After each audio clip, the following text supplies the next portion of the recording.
സമസ്ത president Jifri തങ്ങൾക്കെതിരായ PMA സലാമിന്റെ പ്രസ്താവന തള്ളി മുസ്ലിം ലീഗ്. PMA സലാമിന്റേത് പാർട്ടി നിലപാടല്ലെന്ന് PK കുഞ്ഞാലിക്കുട്ടി പറഞ്ഞു. അതേസമയം താൻ ഉദ്ദേശിച്ചത് ജിഫ്രി തങ്ങളെയല്ലെന്നും പിണറായി വിജയനെയാണെന്നും PMA സലാം വിശദീകരിച്ചു.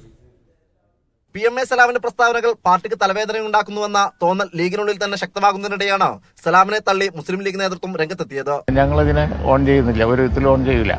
ഇല്ല, അത്തരം കാര്യങ്ങൾ ഉണ്ടാവാതിരിക്കാൻ ഞങ്ങൾ നോക്കും. അങ്ങനെ അതിനൊന്ന് അവകാശിക്കാനൊന്നും വിമർശിക്കേണ്ടി വരും, അത് വേറെ കാര്യം. ഇന്നലെ കുവൈത്തിൽ നടന്ന UDF വിജയാഘോഷ പരിപാടിക്കിടെയായിരുന്നു PMA സലാമിന്റെ വിവാദ പരാമർശം. രാഹുൽ മാങ്കൂട്ടത്തിന്റെ തലയിൽ കൈവച്ച് അനുഗ്രഹിച്ചതും പാലക്കാട് സയ്യിദ് സാദിഖ് അലി ശിഹാബ് തങ്ങളാണ്.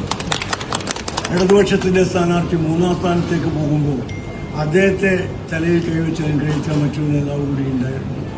ആരുടെ കൂടെയാണ് കേരളീയ മുസ്ലിം സമൂഹം എന്ന് വ്യക്തമായി അംഗീകരിക്കപ്പെട്ട ഒരു സാഹചര്യമാണ്. വിവാദമായതിനു പിന്നാലെ ജിഫ്രി തങ്ങളെയല്ല പിണറായി വിജയനെയാണ് താൻ ഉദ്ദേശിച്ചതെന്നായിരുന്നു PMA സലാമിന്റെ വിശദീകരണം. എന്തു പറഞ്ഞാലും അത് ബഹുമാനപ്പെട്ട ജിഫ്രി തങ്ങളെ അപമാനിച്ചെന്ന് വരുത്തി തീർക്കുക. 3ാം സ്ഥാനത്ത് പോയ സ്ഥാനാർത്ഥിയെ അനുഗ്രഹിച്ചത് പിണറായി വിജയനാണ്. അതല്ല ഞാൻ ഉദ്ദേശിച്ചത്. അത് ഞാൻ ഉദ്ദേശിച്ചതല്ലാത്ത കാര്യങ്ങൾ മറ്റുള്ളവർ ഉദ്ദേശിച്ചിട്ട് എന്റെ തലയിൽ കെട്ടിവെച്ചാൽ ഞാൻ ഉത്തരവാദിയാവും. എന്നാൽ പ്രസ്താവന ആളുകൾക്കിടയിൽ സംശയമുണ്ടാക്കിയെന്നാണ് മുസ്ലിം ലീഗ് നേതൃത്വത്തിന്റെ നിലപാട്. സമസ്ത ലീഗ് തർക്കം പരിഹരിക്കാനുള്ള ശ്രമങ്ങൾക്ക് ഇത്തരം പ്രസ്താവനകൾ തടസ്സം സൃഷ്ടിക്കുമെന്നും ലീഗ് വിലയിരുത്തുന്നു. മീഡിയ 1 കോഴിക്കോട്.